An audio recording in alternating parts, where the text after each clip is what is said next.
they know what their Happy Meals cost them and what a quarter pounder might or not at this point, Howard. But they don't. It's really numbing to think of $1 trillion. Never mind 22. It's more numbing to think that tragically someone could die eating your food. Yeah, To brutal. be honest with you, yeah. Was there I'm how only many? Did somebody one person die or how many? one person died. Okay. Yeah.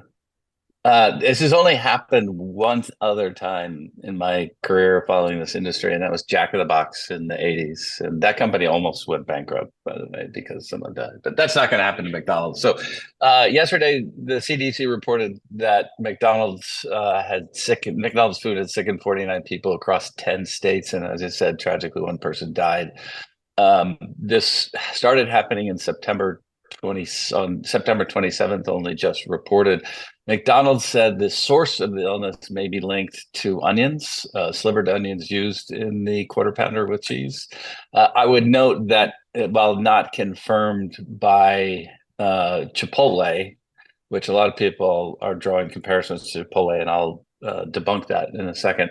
But it was green onions that caused the Chipotle. One of the Chipotle outbreaks. There are actually two different outbreaks for Chipotle. So, um, but so it's just the way the green onions are grown, frankly. And if you're not growing it properly, which is a problem for McDonald's supplier, which is a separate issue. But as I said, the comparison to CMG stops there. There were multiple pathogens for Chipotle, Salmonella, norovirus, and two different E. coli outbreaks. There were various menu items, all with green onions. The Chipotle issue extended from August 2015 to February 2016. There were 500 people that were affected with Chipotle. And what other issues are there? I think. Oh, and management just basically for Chipotle was incompetent, and you just don't have that at McDonald's. So this is a tragic event, obviously, for McDonald's, but McDonald's isn't a poorly run company, and I suspect they do have better control over their supply chain than Chipotle did at the time. So, what are the financial implications for McDonald's? Well, to put it in perspective, CMG went from 15 to 5 over that time frame from August 2015 to February 2018.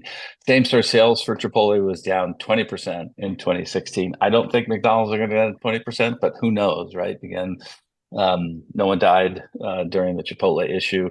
McDonald's sales are TBD. The biggest, I think one of the biggest burdens when we'll have to see for this will be what McDonald's does for the franchisees to compensate them for this tragedy, if they do compensate them, right? Because they'll bear the biggest burden for the decline in sales, and then you have McDonald's having to spend likely tens of millions of dollars, maybe more, on food safety programs, implementing new safety protocols for their supply chain. I mean, it goes on and on and on in terms of the potential issues that McDonald's is facing. And the last and I don't even know how to begin to think about this is the lasting impact on McDonald's brand for having the tragic death associated with this. So tough to talk about, but we're going to move McDonald's to the short bias list. Obviously, this is a relative underperformer for a significant period of time. I think 25% downside is it's kind of the first stop for McDonald's. It's not going to go there today. But this is not going to be over in a month either. This is going to last for a long time. And the issues for Chipotle lasted so long because it was poorly run. McDonald's is doing their best to to put perspective around pulling the burgers off, pulling the quarter pounders off, the onions off, and trying to isolate this to the Midwest, which is where this is isolated for now. And that's one of the big questions. Is it isolated for now? Hey there, Hedgeye Nation, or if you're not part of Hedgeye Nation, thanks for watching Hedgeye on YouTube. If you haven't already, make sure to click on the button below there. Subscribe to our YouTube page. You can also follow the link in the description to our website to get even more great investing content.